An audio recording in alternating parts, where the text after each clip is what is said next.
That was a very very good. I've given you more time to be able to elaborate this because this is the core theme of our discussion today. Because once a new business is starting or existing businesses already, the biggest problem here is the funding and how getting investment from financial institutions. And most of these SMEs, they don't have an idea what does the bank require for them to be able to get such support. One thing before I go to the next guest is most SMEs do not think that inventory management is a key requirement in their business. Most of them. And for me, from a supply chain expertise, inventory is money in another format. Inventory is money in another format. The same way you can imagine now from a banking environment, and then now you do not take care of your inventory management of your currency or even the money you receive and you give out, because that's money that's inventory for the bank. So if it is not managed, how will that happen?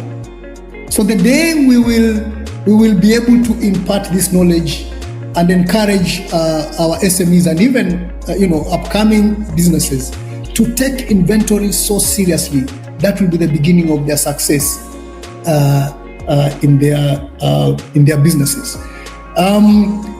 Coming to Ms. Folakemi, from your experience in settlement and reconciliation at Payaza, why is financial transparency such an important part of operational excellence in SMEs? So thank you so much for that question. Financial transparency is so critical to operational excellence in the sense that it will directly influence your decision making and efficiency, trust building and long-term sustainability, which is the end goal. Now, one role that really cannot be overemphasized in operations would be that of reconciliation, right? Because it helps financial transparency because it really depends on accurately tracking your inflows and your outflows, right? It gives you like real-time visibility into your account. You're able to detect fraud early or say loss of revenue. You're able to better forecast your liquidity. You want to be able to build stakeholder trust and strategic planning, because being able to have like a transparent financial accounting, it screams integrity to prospective investors. And it really matters because investors are not only looking for the good ideas, but they're also looking for investable businesses where they can see your clear financial reporting, your forecasting, your standardized operations, your documented standard operating procedures, your process flows, what kind of business models are they scalable, and so on. This really shows the importance of financial transparency in building investment ready businesses. Oh, thank you. Thank you, Ms. Folakemi. You have spoken about transparency in the process, scalability of small businesses which are upcoming. This now forms the next question for Mr. Temi. There is operational excellence, which is required in the processes of making sure that these organizations get funding. Now, what practical steps can SMEs take to strengthen their sales and operational planning structures? Because this is something which you have also mentioned earlier, that structures are key. But now for this point of view where we have reached in our discussion, what do you think are the main steps which SMEs are supposed to take to be able to seek excellence in their operations? Yeah, thank you very much. And I like this conversation because I think I am the customer here, and I feel it. I could feel it, and I see the passion in the voice of Mr. Promise. And I think we should still come back to that question of what are other companies doing right? What are international companies doing right? Sir, let me tell you, they're not doing anything fantastically right. It's simply because there is a mother company somewhere that can sometimes sponsor the child company that we can run to and get loans easily. That is why SMEs may not be able to compete at that level with those people. If you leave it only to what is operative in Africa or in Nigeria, most of those multinationals you see today, or the foreign companies that you see, they will be dead, even on arrival. Okay, and that's the mistake a lot of them, some of them are making now. You can see some of them exiting Africa, exiting Nigeria, because they've not been able to manage that relationship, that offshore relationship, very well. And if care is not taken, this is really going to erode our entire reliability of startups, of SMEs in Nigeria or in Africa. Then back to your question, Dr. Paul, it's about what are the practical steps. Okay, I talked about making it simple the other time, but I think another thing is we need to plan for variability. Sometimes we don't plan, and there's always a saying that when you fail to plan, you already plan to fail. As cliche as that sound, it is a golden rule. It's a golden rule. I in the last 2 years now, I'm in supply chain for a different environment, Europe. And trust me, when I got here, it was like I knew nothing, absolutely nothing. I was like, what? Your past 10 years, 20 years, what have you been doing? It's like I knew nothing. I had to unlearn to relearn.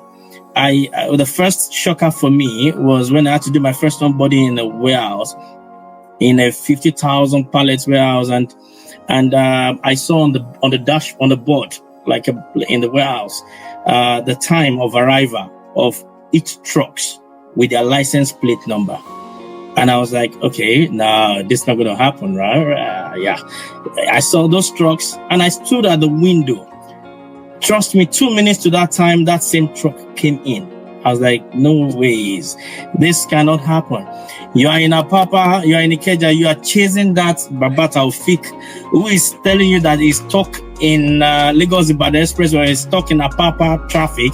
But whereas this guy has not even left his stand to even go to Apapa to pick your container. But he's already telling you that I'm stuck here, it's traffic. So how do you manage? How do you plan in such a way? But either ways, we have to. You cannot just say, oh, things are not working and do not plan. And back to also what Mr. Promise said, when you ask questions. Sorry to cut you short, just to go back to what you just said about the accuracy of those stakeholders. Ms. Folakemi said transparency in their financial processes. Is there transparency in the supply chain processes back in Africa compared to in developed countries? Because now you said someone is telling you he's stuck in the expressway somewhere, but in real sense, that same truck might not even have left the depot.